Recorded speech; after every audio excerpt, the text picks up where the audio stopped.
Ok, skoðum eitt dæmi úr 16.5 líka, dæmi 3. Það er okkur gefið hérna þetta vígursvið og yfirborðið S sem er x plus y plus z í átt á a. Þetta er kúluskel, kúla með radíus 0,0,0 og radíus a, með miðju í 0,0,0 og radíus a og setjast þar eftir 0. Þetta er bara efri hlutin á kúluskelinni. Nú, við erum að reikna flæðisveldið af rótinu af f. Og hérna getum við valið að segja nota setningu stók en þess að við erum opið yfirborð. Þetta er opið akkurat í setaplannu er þetta hringur. Þetta er þá ferilheildið eftir þessum hring dr sem sé er rönd yfirborðsins S. Hér sem sagt þar sem að x plus y plus 0 eftir a það er hringur með radíus 0,0,0 og radíus a og miðin 0,0,0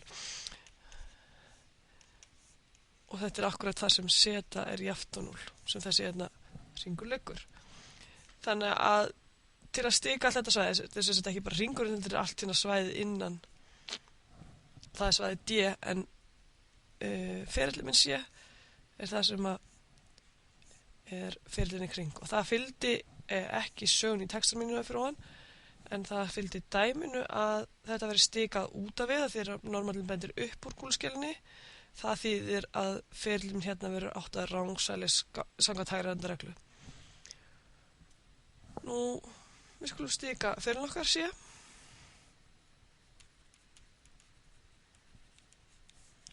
Þá erum við með R fyrir T á einhverju ákveðnu bili yfir R í þriðja. Við erum akkurat hérna sem zeta er jafnt á 0, þannig að við erum í þrívíðu rúmi. Þannig að þegar við stikum, þá er best að nota pólnetið sem A cos T og A sin T og zeta er jafnt á 0. Það er þetta að segja þetta sé sívalningsrit. Til þess að fara allan hringinn þurfum við að fara frá 0 upp í 2π til dæmis. Nú, ef við ætlum að reikna hérna FDR, þá þurfum við að heilda frá 0 upp í 2π, F af R af T, debiltvælað með R mert af T. Nú skutlum við inn í þetta.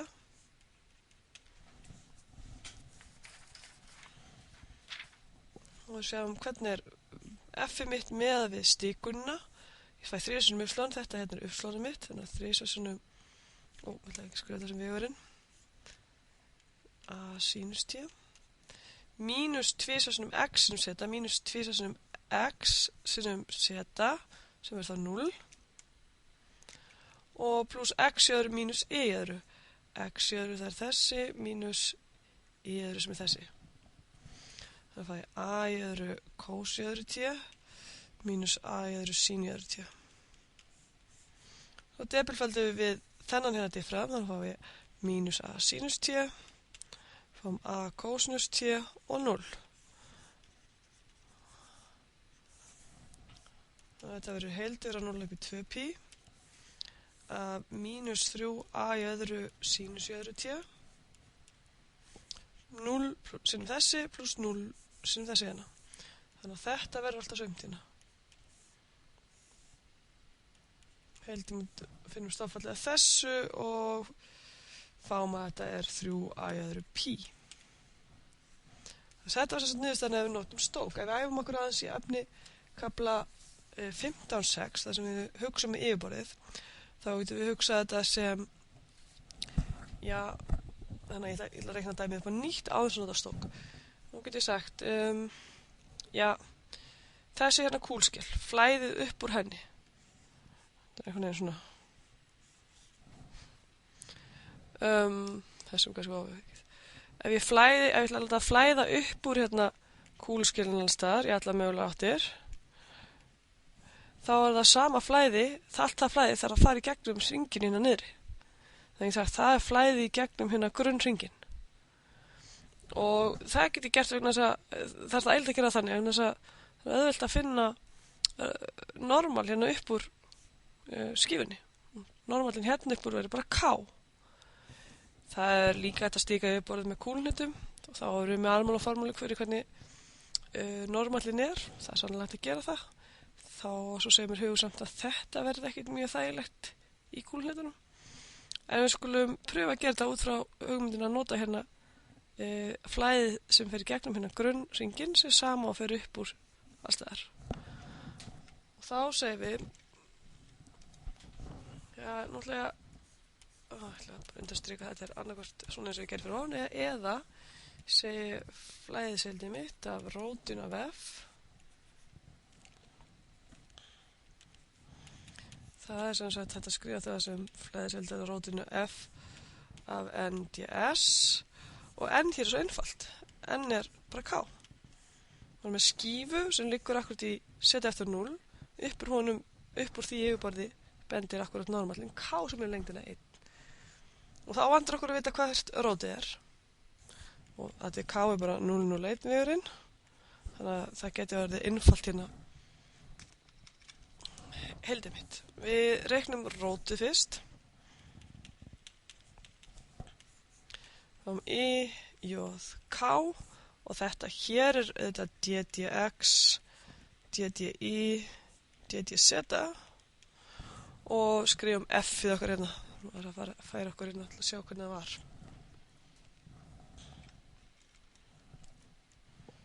Og við reiknum út krossfeldi hérna. Og þegar við krossfeldi þetta lítur þetta svona út. Þannig að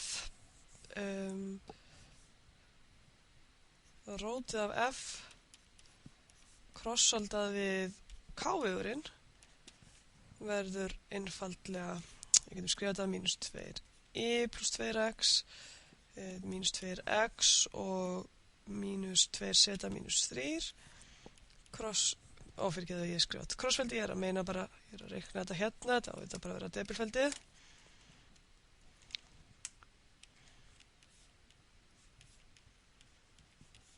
Þetta er minus 2z minus 3. Nú, munum hvar við erum að reikna flæðið. Við erum að reikna það akkurat þar sem z er eftir 0. Þessi hérna flötur, flöturinn á kúlskilinni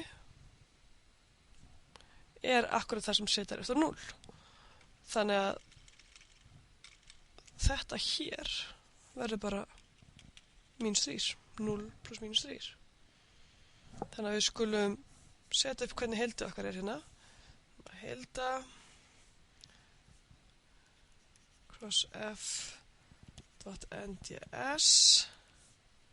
Já, við höfum það hérna í stílið fyrir ofan, svona. Það er heildið við svæði D sem afmarkar hvar við erum. X í öðru plus Y í öðru minna í aft og hver var radius? Var það ekki A? Jú. Og af bara einfallega minus 3. Nú, hérna er heilda minus 3 yfir grunnflöt sem er hringur. Þar að þetta er bara svona sívalingu með hæð 3. Þetta verður með á minus 3 flatamál grunnflatarins.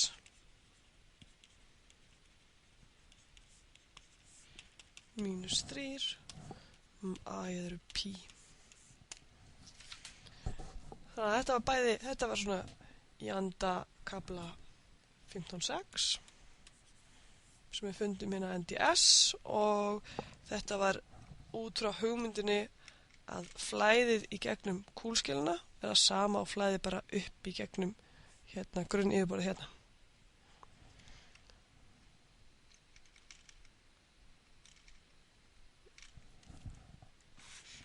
Og ef við berum það saman niðurstöðuna hérna úr seinni aðferðin okkar við niðurstöðuna hérna frá ofan, já, þá sjáum við að það er mínus hér en ekki hér.